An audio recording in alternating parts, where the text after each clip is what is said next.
The origin of Finchale Priory is bound up with the life of Godric of Finchale, who was born in Walpole in Norfolk at around 1065, the son of Aylward and Edwina.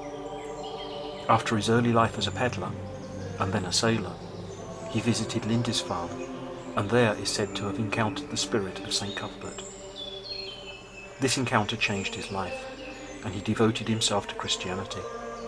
He served as the doorkeeper, the lowest of the minor orders, at the hospital church of St. Giles Hospital in Durham.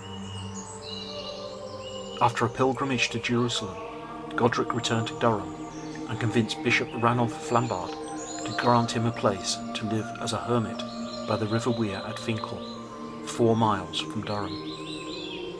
He created the hermitage dedicated to St. John the Baptist and is recorded as having lived at Finchale for the final 60 years of his life, occasionally meeting with visitors approved by the local prior. He lived an ascetic life on this site for 50 years, living and sleeping outside and rejecting expensive cloth and plentiful food. It is said that he slept on the ground with only stones and branches as his furniture. But more than any other reason, Godric is remembered for his kindness towards animals, and many stories recall his protection of the creatures who lived near his home. Godric died in Finchale on the 21st of May 1170. Today, a simple stone cross is set into the turf of the chapel of St. John the Baptist to mark his grave. After Godric's death, 2 monks of Durham moved to Finchale Chapel, where there was already a mill, a dam and a fish pond. In 1196 the chapel hermitage became known as Finchale Priory and was endowed by Bishop Hugh Pudsey and his son Henry in order to support 8 monks. The church underwent numerous alterations after 1196. Following its completion in the 13th century, the nave and chancel were narrowed during the 1360s and 1370s by the removal of the aisles.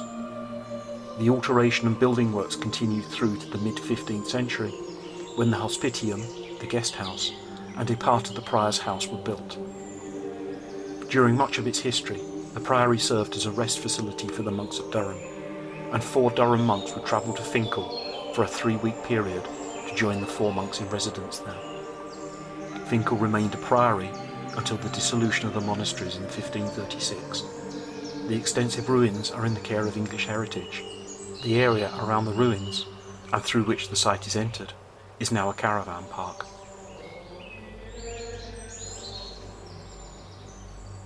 Finchale is an atmospheric place. The tranquil sounds of the wind sighing through the ruins, the sound of the River Wear flowing over the stones nearby, the sound of birds singing are counterbalanced by dark shadows of doorways and passageways. The most commonly alleged tale of haunting at the priory is of a dark shadow, a man half seen out of the corner of the eye if standing at the site of Godric's grave in the priory church, while looking over towards the doorway that entered the hall and the prior's camera. The doorway is another of those dark, shadowy places, but so many people have reported seeing a man, a monk, there that it should not be so easily dismissed.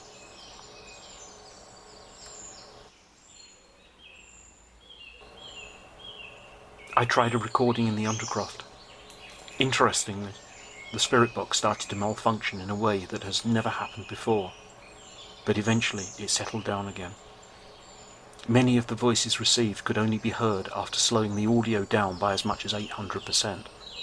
In real time, it was sounding like the rifling of paper or the ruffling of the edge of a book. Whilst in the Undercroft, I made contact with what I believed to be the spirit of a monk, who was brilliant white and glowing, and so no details apart from a general impression of his build, which was stocky, and that he was tonsured and clean-shaven, could be discerned. His name was William. No fluctuations were recorded on the K2 meter during the session. Interestingly, there were a few EVPs obtained from the video recording, and these have been included as well. Finchale Abbey, everyone come say hello. It's going to be a very quick session. Please come say hello.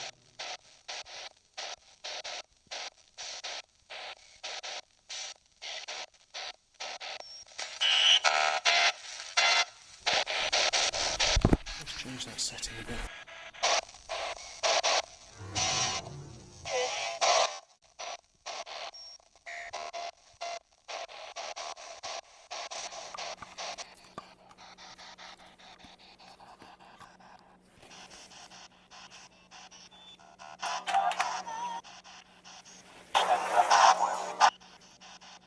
Is anyone there? Want to come talk to me?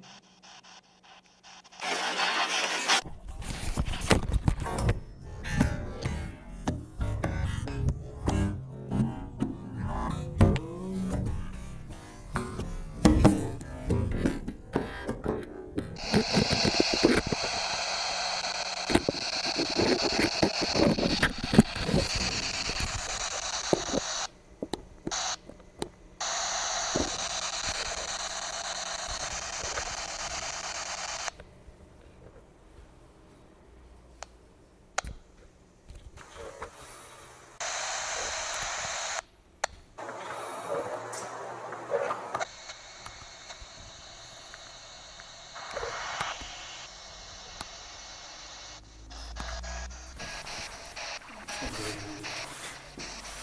So if anyone wants to come talk to me, please do.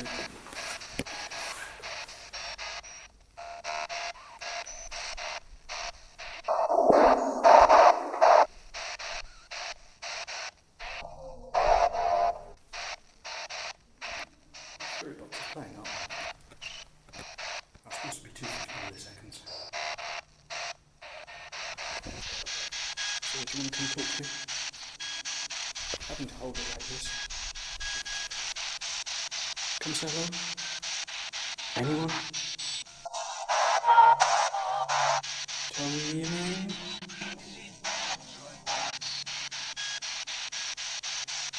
What order is this?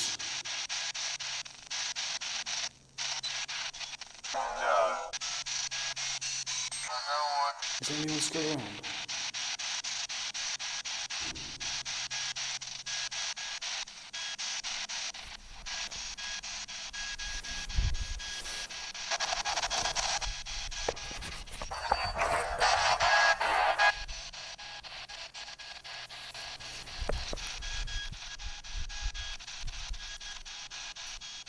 Please come say hello. Just say hello.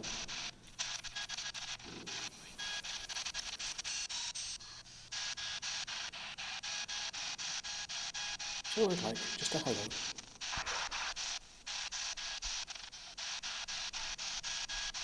And I'll have a listen to this when I get back. My name's Chris, by the way. I did say I was coming.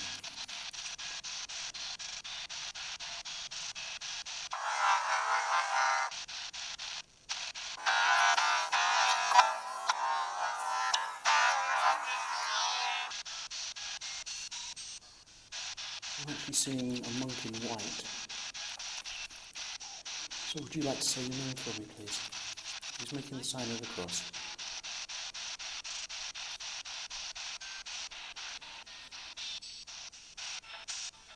Looks quite old, maybe in his late 50s. I thought they were the premonstratensians here. Is that right?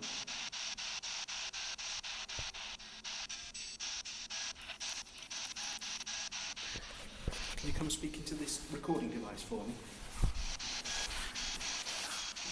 Just going to move that.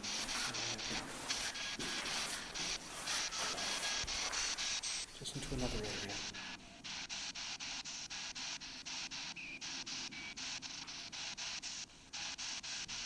So,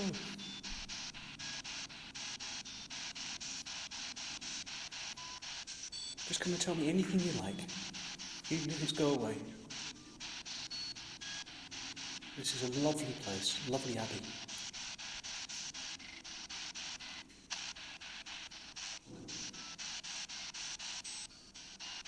I'm still seeing that one monk. Would you like to show yourself for me?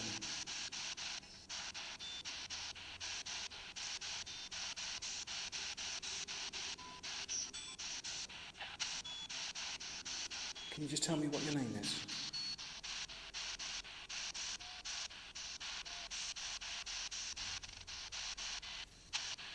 Can you tell me when you were here?